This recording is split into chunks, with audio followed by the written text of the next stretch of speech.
ፕሬዝዳንት ኢሳያስ ናልሲ በድጋሚ ካይሮ ላይ መክረዋል።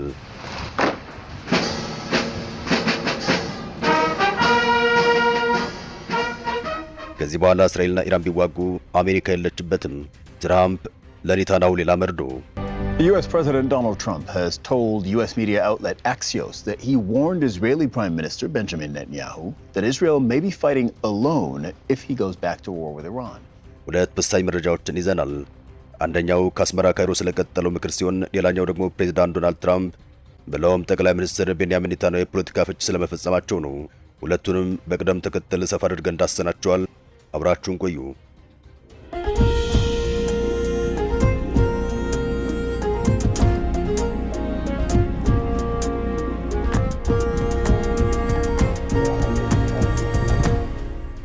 ከባድ ውርደት ሊከተል ነው። ቢቀር ይሻላል ቢባሉም የሚሰሙ አልሆኑም። አሁንም ጦርነቱን ቀጥለውበታል። ይህን ተከትሎም ሌላ የመልስ ምት ሊከተል እንደሚችል ከወዲሁ አመላካች ሁኔታ እየታየ ይገኛል። ይህን ያደረጉትም የእስራኤል ባለስልጣናት ናቸው።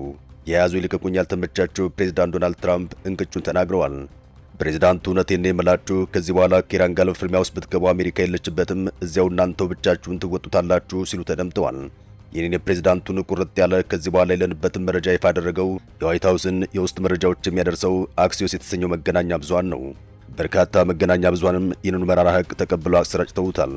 ከዚህ ትራምፕ ከዚህ በኋላ እኛ የለንበትም እዚያው እናንተው ትወጡታላችሁ የሚለውን ንግግር የመጀመሪያ የመረጃ ምንጩን ጠቅሰው ይህንን መርዶ ማስጠንቀቂያ ካሰራጩት መገናኛ ብዙሃን መካከል አንዱ አልጀዚራ ቴሌቪዥን ሲሆን እንዲህ ሲል አቅርቦታል። U.S. President Donald Trump has told U.S. media outlet Axios that he warned Israeli Prime Minister Benjamin Netanyahu that Israel may be fighting alone if he goes back to war with Iran. ጠቅላይ ሚኒስትር ቤንያሚን ኔታንያሁ ደግሞ አሁንም ቢሆን የኢራን የሽብር አገዛዝ ሌላ ስህተት ከፈጸመ ተገቢውን አጸፋዊ ምላሽ እንደምሰጥ ይታወቅልን ሲሉ መናገራቸውን የአገሪቱ ኢትዮኒፎር ቴሌቪዥን ባሰራጨው የሂብሩ ቋንቋ የጠቅላይ ሚኒስትሩ ንግግር አስታውቋል። If the terror regime in Iran makes the mistake of attacking us again, we will respond with force. ኔታንያሁ አሁንም ከተጠቃን ዝም አንልም፣ የሚገባውን ምላሽ እንደምሰጥ ይታወቅልን እያሉ ይገኛል። የአሜሪካው ፕሬዝዳንት ዶናልድ ትራምፕ ግን ነገር አብርዱ በማለት ላይ ናቸው። ፕሬዝዳንት ዶናልድ ትራምፕ ከዚህ ባለፈም ነገር ከረር አድርገው ከዚህ በኋላ ለሚኖረው ወታደራዊ ግብግብ እኛ ያለንበትም ይታወቅልን ብለዋል። ፕሬዝዳንቱ ከዚህ በኋላ ፍልሚያ የሚሆነው አንድ ለንድ ነው ሲሉ ተናግረዋል። ጥያቄው በዚህ ሁሉ መሃል ኢራን ምን ምላሽ ሰጠች የሚለው ነው። ኢራን ያለችው አንድና አንድ ነገር ብቻ ነው። እሱም እስራኤል ሊባኖስን በማጥቃት መቀጠል የለባትም፣ አሁንም ቢሆን ሊባኖስን በማጥቃት ከቀጠለች እኔም በቀጣይ እስራኤል ላይ መተኮስ አይቀርም ነው ያለችው። ይህ በመሆኑም አሁን ባለው ሁኔታ እስራኤልና ኢራን ወደ ሌላ ዙር ጦርነት ውስጥ እንዲገቡ የሚያደርገው የሊባኖስ ጉዳይ ነው ማለት ይቻላል። አሁንም እዚህ ጋር ሌላ ጥያቄ ተነስቷል።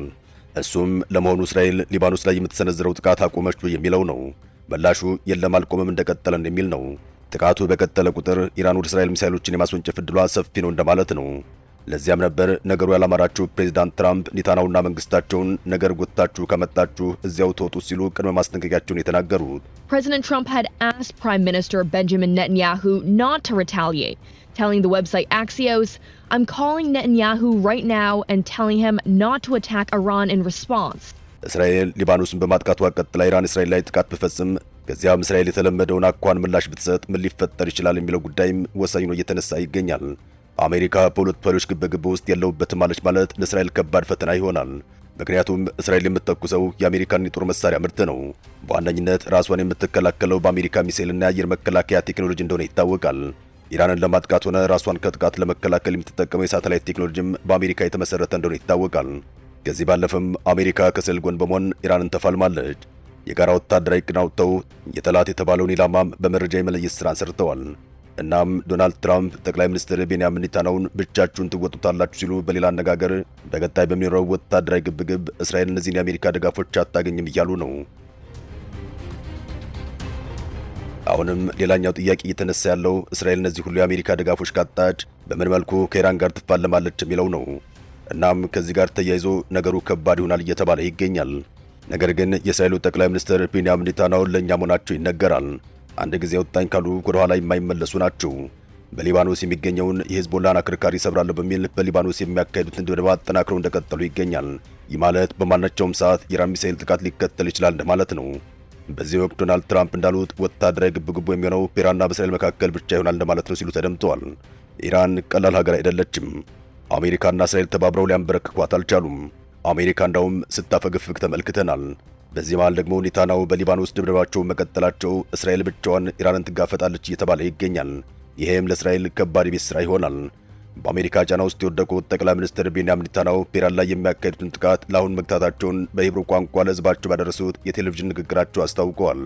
በቴሌቪዥን በተላለፈው የጠቅላይ ሚኒስትሩ ንግግር የእስራኤል ሰራዊት በወሰዳቸው እርምጃዎች ኢራንና ሂዝቦላ ከመቼውም ጊዜ በላይ ተዳክመዋል፣ በርታ ሲሉ አስታውቀዋል። ኢራን እሁድ ሌሊት በእስራኤል ላይ የፈጸመችውን የሚሳኤል ጥቃት ተከትሎ ባጸፋው የቴህራን ወታደራዊ ኢላማዎች እንደተመቱ ያመላከቱት ጠቅላይ ሚኒስትር ቤንያሚን ኔታንያሁ ይህ ጥቃትም በአሜሪካው ፕሬዝዳንት ጠያቂነት እንደሚቆም ከተነገረ በኋላ ጠቅላይ ሚኒስትሩ ባደረጉት ንግግር ጥቃታቸውን ለጊዜው እንዲቆም ማድረጋቸውን፣ ነገር ግን ውጊያው ገና ለማብቃቱን ገልጸዋል። ለኢራን ጥቃት ምላሽ በመስጠቱ አሁን ተኩሱ ተገድቷል ሲሉም ኔታንያሁ ተናግረዋል። ነገር ግን ኢራን በድጋሚ ስህተት በመፈጸም ጥቃት የምትፈጽም ከሆነ በከፍተኛ ኃይል ምላሽ እንሰጣለን ሲሉ ያስጠነቀቁት ጠቅላይ ሚኒስትር ቤንያሚን ኔታንያሁ እስራኤል ራሷን ለመከላከል ሙሉ መብት ያላት ሀገር ናት፣ ይህንንም አስፈላጊ እስከሆነ ድረስ ሙሉ በሙሉ እንጠቀምበታለን ሲሉ ተደምጠዋል። ኔታንያሁ በተጨማሪም በኢራንና በእስራኤል መካከል የጥቃት መመላለስ መከሰቱን ተከትሎ ከአሜሪካው ፕሬዝዳንት ዶናልድ ትራምፕ ጋር ውይይት ማድረጋቸውን አረጋግጠዋል። ነገር ግን ከትራምፕ ጋር በነበራቸው የስልክ ንግግር የኃይል ቃል ልውውጥና ፍትጊያ እንደነበር ብሎም አሜሪካ በቀጣይ አዲስ የኢራን እስራኤል ፍልሚያ የሚከሰት ከሆነ እንደማትኖርበት ትራምፕ ተናግረዋል። ኔታንያሁ ግን ሆድ ፍጀው ብለው አልፈውታል።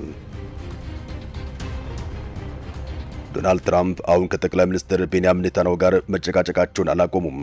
አሁን ያሉት የመሬት ላይ ሁኔታዎች በሚገባ ሲመረመሩ ትራምፕ ተሰላችተዋል ማለት ይቻላል። ከኢራን ጋር ጦርነቱን የማስቀጠልን ትፍታፊ ፍላጎት የላቸውም። ከመነሻውም የተሳሳተ ሂሳብ ሰርተው የገቡበት ጦርነት እንደሆነ ይነገራል። ነገር ግን እጃቸው ተበላሽቷል። በዚህ ጦርነት ኢራን ሆርሙዝ ሰላጤን ጥርቅም አድርጋ እንደዘጋችው ይገኛል። የፕላኔታችን ግዙፍ የተባለው የአሜሪካ ጦር የባህር ኃይልና አየር ኃይሉ ደቋል የተባለውን ኢራን ጦር ከሆርሙዝ ሰላጤ አባሮ ሆርሙዝን ማስከፈት አልቻለም። በዚህም ትራምፕ በአሜሪካ ምክር ቤት አባላት ደጋግሞ እየተተቹ ይገኛል። ምክር ቤቶቹም ለበርካታ ጊዜያት ተሰብስበው የትራምፕን አስተዳደር በጥብቅ መተቸታቸው እንደቀጠሉ ይገኛል። What I'm trying to understand is why you're not doing more, because I'm hearing from my constituents who are stranded there, who've been stranded there for 2 weeks, and they're asking for help, and they're not getting help from the US government. ከዚህ ባለፈም ፕሬዝዳንት ትራምፕ ባልታሰበበትና ባልታወቀ ጦርነት ውስጥ አሜሪካን ጎትተው በማስገባት ሀገሪቱን ለከፍተኛ ኪሳራ ዳርገዋል። ከዚህ ጋር ተያይዞ ታዲያ የዲሞክራት ምክር ቤት አባላት የትራምፕን በኢራን ላይ ጦርነት የማካሄድ ስልጣን መገደብ አለበት የሚለው ያልተቋረጠ ትግላቸው ተሳክቶላቸዋል ተብሏል። የአንደኛው ምክር ቤት ድምፅም ይሁንታ አግኝቷል። በቀጣይ የሚጠበቀው የሴኔቱ የመጨረሻ ውሳኔ ይሆናል። ይህ ከሆነ የትራምፕ ጦርነት እንደፈለጉ የማስቀጠል ስልጣን ሙሉ በሙሉ ተነጥቆ ከዚህ በኋላ ፈቃጅና ነሽ የሚሆነው ኮንግረሱ ነው እንደማለት ነው። እናም ፕሬዝዳንት ዶናልድ ትራምፕ ድንገት በጀብደኝነት ዘው ብለው በገቡበት በዚህ ጦርነት ከባድ የፕሬዝዳንታዊ ዋጋን መክፈል ግድ እያላቸው ይገኛል። ለዚያም ነው ትራምፕ እስራኤልን ከኢራን ጋር ብትዋጋ ከዚህ በኋላ አሜሪካ እንደሌለችበት ከወዲሁ ይታወቅልኝ በማለት በትናንትናው ዕለት እንቅጩን የተናገሩት። በየመድረኩ ፍቅር በፍቅሩ ነው በአደባባይ ሲታዩ የነበሩት ፕሬዝዳንት ዶናልድ ትራምፕና ጠቅላይ ሚኒስትር ቤንያሚን ኔታንያሁ ጉዳያቸው ሲያልቅ አያምር ሆኗል። ስካይ ኒውስም እየነገረን ያለው እውነታ ይህን ይመሰክራል። Donald Trump has reportedly warned Benjamin Netanyahu that Israel would be on its own if it entered a full-scale conflict with Iran. እስራኤልና ኢራን ሊደራደሩ የሚችሉ ሀገራት አይደሉም። በደም የሚፈላለጉ ጠላት ሀገራት ሆነዋል። አሁን ድርድሩ ያለው በኢራንና በአሜሪካ መካከል ብቻ ነው። ሆኖም ትራምፕ ከሰሞኑ ወደ ጠቅላይ ሚኒስትር ቤንያሚን ኔታንያሁ በመደወል እንዲህ ብለዋቸዋል። የሁለቱ መሪዎች የስልክ ንግግር ይፋ ያደረገው ፋይናንሻል ታይምስ ነበር። ዶናልድ ትራምፕ ኔታንያሁን ያሏቸው አሜሪካ ከእስራኤል ጋር በምታደርገው ስምምነት እስራኤል ለስምምነቱ ተገዥ መሆን አለባት። የአሜሪካ ኢራን ስምምነት በተዘዋዋሪ መንገድ እስራኤልን ይመለከታል። ባጭሩ ትራምፕ ለኔታንያሁ ነገሯቸው የተባለው እኛ የተስማማነውን አሜን ብሎ ከመቀበል ውጭ ምንም ምርጫ የላችሁም የሚል ሆኖ ይታያል። ዘገባውን ቀንጨብ አድርገን እንስማው። President Trump also told the Financial Times on Sunday that Netanyahu had no choice but to accept a deal with Iran. በአሁኑ ሰዓት መሬት ላይ ያለው ሀቅ ይህ ነው።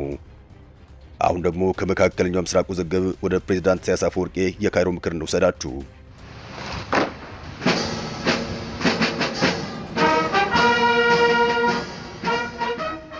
የኤርትራው ፕሬዝዳንት ኢሳያስ አፈወርቂ ግብጽ ናቸው። እሁድ ከሰዓት ከአስመራ ተነስተው ካይሮ እንደገቡ ይታወቃል። የግብፁ ፕሬዝዳንት አብዱል ፈታህ አልሲሲ በትናንትናው ዕለት ይፋ አቀባበል አድርገውላቸዋል። ሁለቱ መሪዎች የመከሩ መሆናቸውን ዥንዋ እንዲሁም የግብጽ መገናኛ ብዙሃን አመላክተዋል። የአፍሪካው ቀንድ፣ የሱዳን ጉዳይ፣ የሁለቱ ሀገራት ሁለትዮሽ ግንኙነት በተመለከተም ብለውም በሌሎች ጉዳዮች እንደመከሩ ዘገባዎቹ አመላክተዋል።